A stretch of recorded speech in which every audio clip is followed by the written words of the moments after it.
నమస్కారం. మనీ మాటలో మాట్లాడుతున్నందుకు చాలా సంతోషంగా ఉంది. మెడ్రాస్‌లోనేమో ఒక సూపర్ అని ఈవెంట్‌కి చాలా ధన్యవాదాలు. 1000 పీపుల్ వచ్చారు. నేను ఎదురు చూడలేదు. ఇంత సూపర్‌గా ఈవెంట్ జరుగుతుందని నేను అనుకోలేదు. థాంక్స్. అదేలాగా ఏం చేస్తున్నానంటే moneyspage.com సబ్స్క్రైబ్ చేయండి. ఇక్కడ నేను చెప్పపోయిన విషయాలని అక్కడ ఆర్టికల్‌లా ఏస్తున్నాను. అది మీరు చూసారంటే బావుంటుంది. అలాగే మన తల పుస్తకాన్ని ఒకసారి చూడండి. ఏదైనా తీసుకొని పుస్తకం కన్సిడర్ చేయండి. అలాగే కారైకుడికొస్తాను 21 ఆ ఏరియాలో ఉన్నోళ్ళు అక్కడ నేను చూస్తాను. Okay sir. ఫస్ట్ ఏమో క్రిప్టో కరెన్సీ. ఏంటా జరుగుతుంది సార్? నా ఫ్రెండ్ ఒకడు ఫోన్ చేసి నేను ఒకటి చెప్తానా? వెయిట్ చేయండి సార్. మీ ఊరే. అదే సార్ ఇక్కడ నుంచి ఏమో ఒకళ్ళు ఫోన్ చేసి 3 వర్షం ముందేమో రూ. 1.90 బెల్టెక్స్ అని ఒక కాయిన్ చేసుకున్నాను సార్. అది అది వద్దు. అది ఒక టోకెన్ అని చెప్పాను. అది క్రిప్టో కరెన్సీ అని తెలియలేదు. No, no, no. అదేమో అది క్రిప్టో కరెన్సీ. 13,00,000 ఏసాను. నెలకి 68,000 వస్తుందని. వచ్చిందంటే సంతోషం. వదిలేసాను. అది మళ్ళీ బ్రెయిన్ వాష్ చేయడానికి ట్రై చేశారు.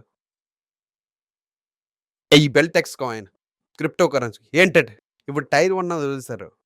ఇది టైర్ 3. ఇది టైర్ 3 సిటీ నుంచి వచ్చింది ఇన్ఫర్మేషన్. నేను సింపుల్‌గా చెప్తానా? 4 సంవత్సరాల కింద లాస్ట్ టైమ్ ఎలక్షన్ అప్పుడు సేలంలోని మోహన్ కుమార్ మంగళం అక్కడేమో పనిచేయడానికి గాని 20 రోజులు ఉన్నాను. ఆ హోటల్ పేరేమో గ్రాండ్ రెసిడెన్సియా. సాలన్స్‌లో గ్రాండ్ రెసిడెన్సియాలో ఉంటున్నాయి. ఒక 20 డేస్ ఉన్నాను. అప్పుడేంటంటే ఒక సెమినార్ రూమ్ చేసి అందరూ కూర్చొనున్నారు. నోట్ ఎంత తీసుకొనొస్తారు. ఒక బెల్టెక్స్ కాయిన్ తీసుకొని సెమినార్ అవుతుంది. తీసుకొనొచ్చారంటే కమిషన్ అని చెప్తారు. అదంతా నోట్ అని చూసుకొని రాస్తారు. ఒక జాతరలాగా ఉంటుంది. ఇది ఏంటంటే బెల్టెక్స్ కాయిన్ అన్నది అదొక క్రిప్టో కాయిన్ హాంకాంగ్‌లో. అది మీద కింద అవుతూనే ఉంటుంది. అది ఒక వెబ్‌సైట్ ఏం చేశారంటే అర్మాన్ అని అనుకుంటాను. సార్ అంత వెబ్‌సైట్ నుంచే సార్. ఆగయ్యా! అర్మాన్ అని ఒక వెబ్‌సైట్ అది ఎంఎల్ఎంలా మార్చేశారు. మీరు మనుషులు తెచ్చారంటే మీకు కమిషన్.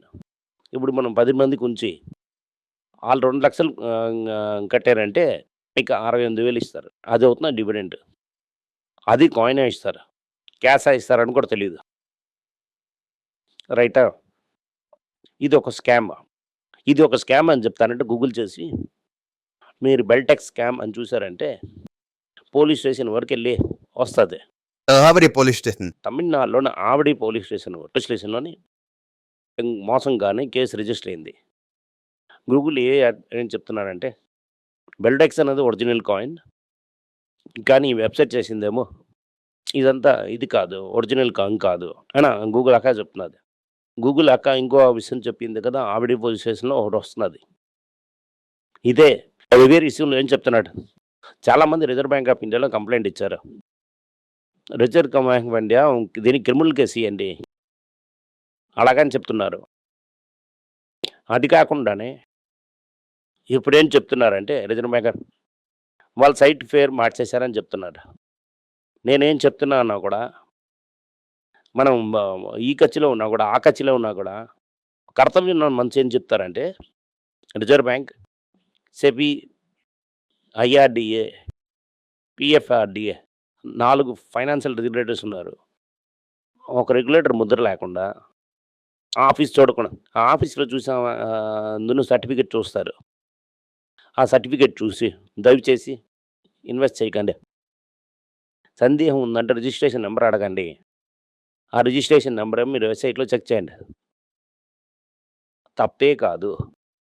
మీ డబ్బులు. బెల్టెక్స్ అనేది ఇంతే. అలానే మనం అర్థం చేసుకోవాలి. దీంట్లో ఒక మైక్రో స్ట్రాటజీ అని ఒక సాఫ్ట్‌వేర్ కంపెనీ. ఆళ్ళు సాఫ్ట్‌వేర్ వదిలేసి బిట్‌కాయిన్ అక్యుములేట్ చేసి అది పెరిగి సంపాదించుకొని బిట్‌కాయిన్‌కి ఒక ప్రాక్సీలాగా అయిపోయారు. వాళ్ళు అప్పు తీసుకొని బిట్‌కాయిన్ చేసుకున్నారు. దాని తర్వాత ఈక్విటీ చార్జ్ చేసుకొని బిట్‌కాయిన్ ఇచ్చారు. ఇప్పుడు టోటల్లీ 3-4% ఆఫ్ ఆల్ బిట్‌కాయిన్ ఆళ్ళ దగ్గరే ఉంది. నెల డివిడెండ్స్ ఇస్తూనే ఉన్నారు. దానికేం చేస్తున్నారంటే బిట్‌కాయిన్ అమ్మకుండా కొత్తగా వచ్చిన ఈక్విటీ రైజ్ పైన క్లాసిక్ స్పాంజీ స్కీమ్ అది. బోని మెరా చేసినట్టుగా. ముందు డబ్బులేసినోళ్ళకి నెక్స్ట్ మంత్స్ వాళ్ళు ఈక్విటీ ఏసారు కదా! ఆ డబ్బుల నుంచి ఇవ్వడం. 2027కి డిబెంచర్‌కి ఇంట్రెస్ట్ ఇచ్చిన టైం వస్తుంది. వాళ్ళు అమ్మారనుకో మార్కెటే పడుతుందనుకో. అదే క్రిప్టో. Be careful. ఇది బ్లూంబర్గ్‌లోని, న్యూయార్క్ టైమ్స్‌లో కూడా వచ్చింది. ఈ మైక్రో స్ట్రాటజీ మీరు చదివి నేర్చుకోండి. Okay sir. నెక్స్ట్ అవుతున్నా sir. Air India starters long term responsibility అని చంద్రశేఖర్ చెప్తున్నారు. చదువుతున్నప్పుడు నాకేంటనిపించింది, సైరస్ మిస్త్రీ ఏసిన లెటర్ ఏమో జ్ఞాపకం వచ్చింది. వాళ్ళు పైనకెళ్తున్నప్పుడు ఒక లెటర్ రాశారు. రటన్ టాటా గురించి రాశారు. నాన్న వద్దని చాలా టైం చెప్పాను. అది పెద్ద లాస్ మేకింగ్. అది వదిలేయని వదిలేశారు. కానీ రతన్ టాటా కేకలేదు. రతన్ టాటా ఒప్పుకోలేదు. అలాగని ఆ లెటర్‌లో రాసుంటారు. వాళ్ళు రిజైన్ చేస్తున్నారు 2017 నుంచి ఆ టైంలో సార్. వాళ్ళ తాత తలకి long term responsibility air India అని చెప్తున్నప్పుడు నాకు ఒక టాటా వస్తున్నాయి. అది ఒక లాస్ మేకింగ్‌గా ఉన్నప్పుడు మీకు నేను 2 విషయాలు చెప్తాను. సైరస్ అని నేను పేరు చెప్పాను. మిస్త్రీ, లాస్ట్ పేరేంటి? సైరస్ మిస్త్రీ. మిస్త్రీ అనేది లాస్ట్ పేరు. మిస్త్రీ పైనకెళ్తే తెలుస్తుందా? తెలియదు. మిస్త్రీ ఏది చేసినా కూడా మీకు తెలీదు. సార్ రతన్ టాటా తీసుకెళ్ళి అక్కడ ఉంచారు. అందువల్లే నియోల్ డాష్ ఏంటి పేరు? టాటా, లాస్ట్ పేరు ఏంటుంది? టాటా. పైనకి ఏదైనా టాటా పేరు తెలుస్తుందా? వెళ్ళిపోయి అక్కడ వదిలేస్తారా? డబ్బులు ఎక్కువ, బ్రాండ్ ఎక్కువ. బ్రాండ్. ఒక బిజినెస్‌లో వచ్చి ఇన్వెస్ట్ చేసాం. నడకుండా పరిగెట్టుకుని వెళ్తుంటే ఏంటి అర్థం? బ్రాండ్ వెళ్ళిపోతుంది అంటే బ్రాండ్ వెళ్ళిపోతుంది. Clear cut. వెళ్ళిపోతుందా? అదేం చెప్తున్నాను, నా తాత ఆరంభించిన కంపెనీ. ఆ పెద్దయ్య ఆరంభించిన కంపెనీ అది. శుక్రవారం ఒక కుటుంబంలో ఒక విషాదమైన న్యూస్. 95 ఇయర్స్ సుమన్ టాటా చనిపోయారు.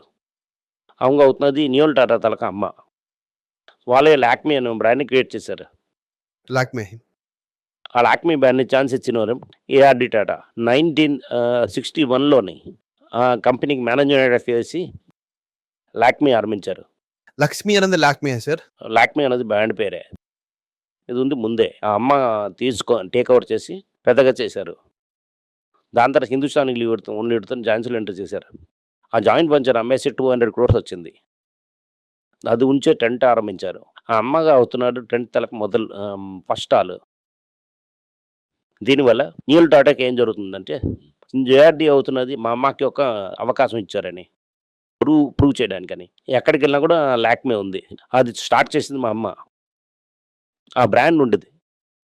ఆ బ్రాండ్‌లో నెయిల్ పాలిష్ ఏసింది ఆళ్ళ అమ్మగారు. అది అమ్మగారికి ముందు అది నెయిల్ పాలిష్ బ్రాండ్ కాదు. అవకాశం ఇచ్చింది జేఆర్‌డీ. రతన్ టాటాకి జేఆర్‌డీ మీద ఎంత మర్యాద ఉందో, ఆ మర్యాద ఈళ్ళకి కూడా. ఆ జేఆర్‌డీ ఏమో 10 కంపెనీలు స్టార్ట్ చేసిందిలో 6 ఏళ్ళకి ముందు అది పెద్ద ఆర్గనైజేషన్ చేశారు. వాళ్ళకి ఇష్టమైన కంపెనీ ఉంది ఎయిర్ ఇండియా. వదిలేస్తారా? Okay sir. తల్మేన్ సింగ్. మీ తాత ఉన్నారు. తాతకి 4 కంపెనీ వచ్చింది. తాత ఏమో అది 15 కంపెనీ చేశారు. టీసీఎస్ అని ఒక కామధేను ఇచ్చారు. అదొచ్చి మీరు బతుకుతున్నారు. వర్షంకి 40,000 కోట్లు దాంట్లో దొరుకుతుంది. టాటా ఒక ఆశయ కంపెనీ ఆరంభించారు. అది మంచిగా నడిపిస్తుండేవారు. అది గవర్నమెంట్ ఏమో లాగేసి తీసుకెళ్ళిపోయింది. అది ఎలాగా కొంగ తీసుకొని వెళ్తున్నట్టు గవర్నమెంట్ అటు తీసుకొని వెళ్ళిపోయింది. ఇప్పుడు కొంగని తీసుకొని వచ్చినట్టుగా తీసుకున్న పడిపోయిన బొమ్మని తీసుకున్నాం. ఆ బొమ్మను తీసుకెళ్ళి కరెక్ట్‌గా క్లీన్ చేసి కట్టగుస్తావా? ఆ బొమ్మ తీసుకెళ్ళి డస్ట్‌బిన్‌లో ఏస్తావా? ఇండస్ట్రియలిస్ట్ అంటే అదే చేస్తారు. ఒక బిజినెస్ మ్యాన్ అంటే ఒక డస్ట్‌బిన్‌లో ఏస్తారు. అదే రతన్ టాటా చెప్పారు. నేను ఇండస్ట్రియలిస్ట్, మిగతా అందరూ బిజినెస్ మ్యాన్. అది అప్పుడే చెప్పారు. అదే చెప్పారా? ఆ రెండిటికి డిఫరెన్స్ ఉందని. చంద్ర ఎయిర్ ఇండియా అంటే ఎయిర్ ఇండియా అని అయిపోతుంది. దానివల్ల చంద్ర అని చెప్తున్నారు. ఇప్పుడు మీకు అర్థమైందా కదా? అది ఒక షేర్ హోల్డర్ చూస్తున్నప్పుడు టక్కన అక్కడ గ్యాప్ ఆవిడకెళ్తుంది సార్. దాని గురించి నేను తెలుసుకోవాలని మీకు అడిగాను sir. Okay sir. Fine. Thank you sir. దీంట్లో అన్ని దాంట్లోనే ఈ వారం కొన్న క్వెషన్స్ సార్. Thank you. నమస్కారం.